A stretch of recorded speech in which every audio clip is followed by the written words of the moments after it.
கர்த்தர் நல்லவர், அவர் கிருபை என்றும் உள்ளது. ஆண்டவராகிய இயேசு கிறிஸ்துவின் நாமத்தினாலே உங்கள் ஒவ்வொருவருக்கும் அன்பின் வாழ்த்துக்கள்.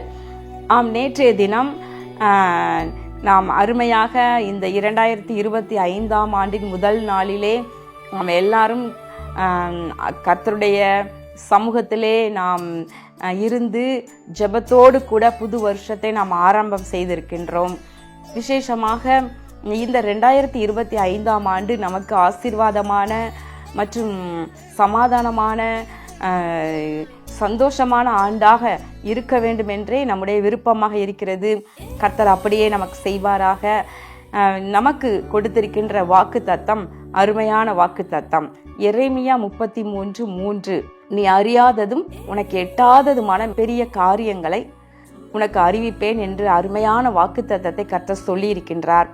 என்னை நோக்கி கூப்பிடு என்று அதிலே சொல்லியிருக்கிறபடினால கர்த்தர் பெரிய காரியங்களை நமக்கு அறிவிக்க வேண்டுமானால் நாம் அவரை நோக்கி கூப்பிட பழகிக்கொள்ள வேண்டும்.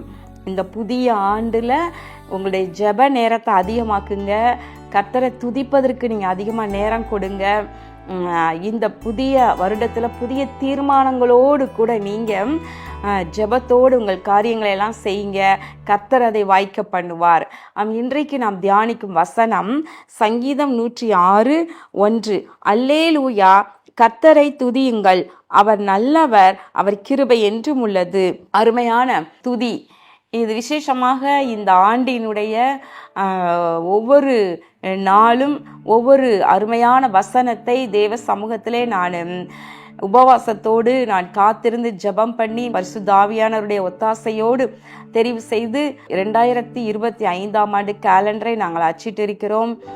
அதிலே அந்த கேலண்டரினுடைய மேல் பகுதியில் இருக்கிற முக்கிய வசனங்கள் 6 வசனங்களை சகோதரனோடு கர்த்தர் இடைப்பட்டு அப்படியே சொன்ன வசனங்களை நாங்கள் அதில் அச்சிட்டிருக்கிறோம்.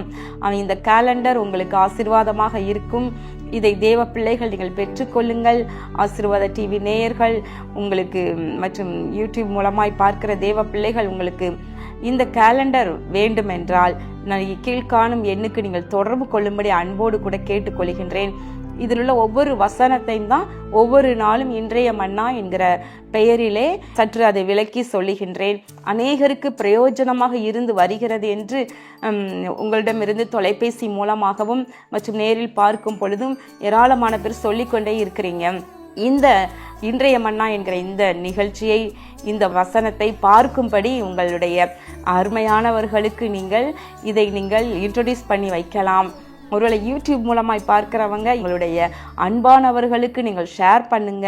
ஒவ்வொரு வசனமும் உங்களுக்கு பிரயோஜனமாக இருக்கிறது என்றால் நீங்கள் அன்றைக்கு நீங்கள் அதை லைக் பண்ணுங்க. அப்போ நான் இது உங்களுக்கு பிரயோஜனமாக இருக்கிறது என்று சொல்லி கர்த்தருக்கு நான் ஸ்தோத்திரம் செலுத்துவேன், கர்த்தருக்கு மகிமையை செலுத்துவேன். பிரியமானவர்களே, இந்த முதல் 7 நாட்கள் வசனம் கர்த்தரை மகிமைப்படுத்தும்படி, கர்த்தரை உயர்த்தும்படியாக இருக்கும். இந்த 2வது நாளிலே, இது ஜனவரி 2, இந்த 2வது நாளிலே பாருங்கள், கர்த்தரை துதியுங்கள், அவர் நல்லவர், அவர் கிருபை என்றும் உள்ளது.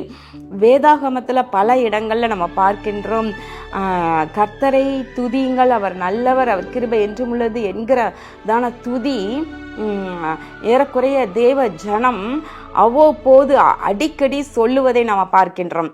ராஜாக்கள் காலத்துல இஸ்ரவேல் ராஜாவானாலும் யூதாவின் ராஜாவானாலும் கர்த்தரை துதிப்பதற்கு, தம் ஜனத்தை துதிக்க வைக்க, ஒரு யுத்தம் என்றால் கர்த்தரை இப்படி சொல்லிதான் துதிக்க பாடகர்களை நிறுத்தினார்கள் என்று பார்க்கின்றோம்.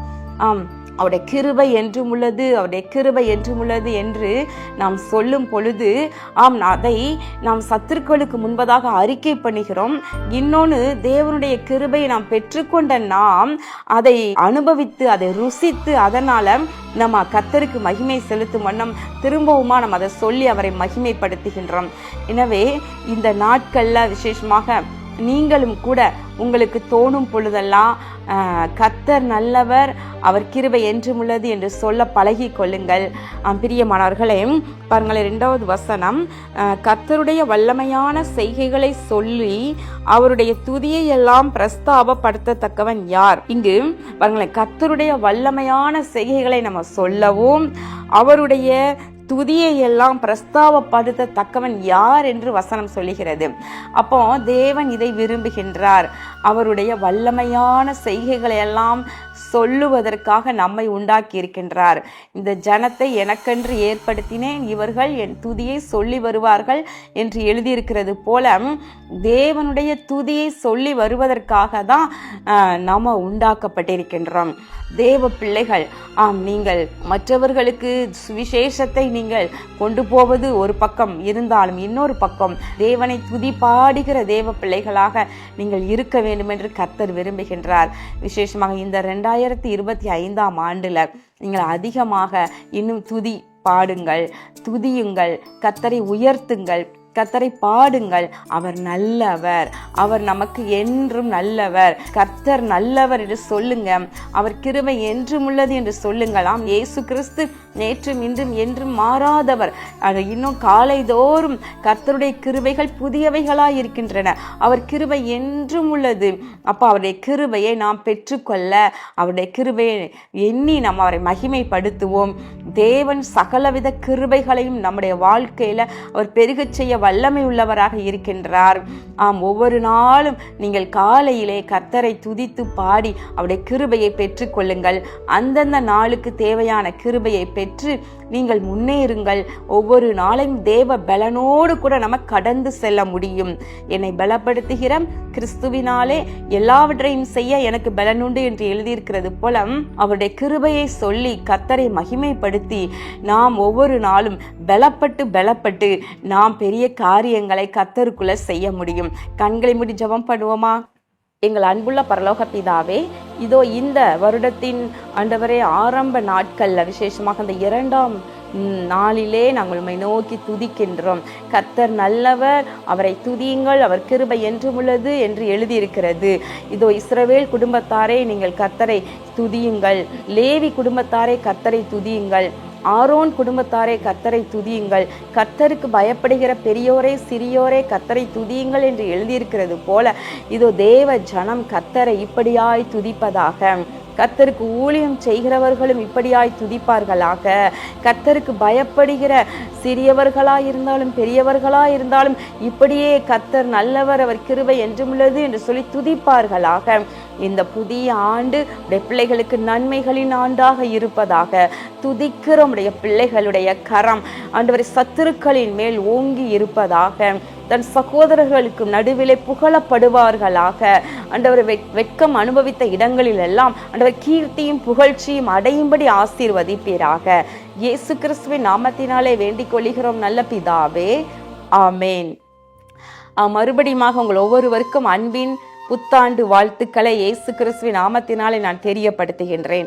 கர்த்தர் இந்த ஆண்டு உங்களுடைய காரியங்களை, உங்களுடைய செய்கைகளை எல்லாம் வாய்க்க பண்ணுவாராக, ஆசீர்வதிப்பாராக, பெருக்கத்தை கட்டளையிடுவாராக. ஆமேன்.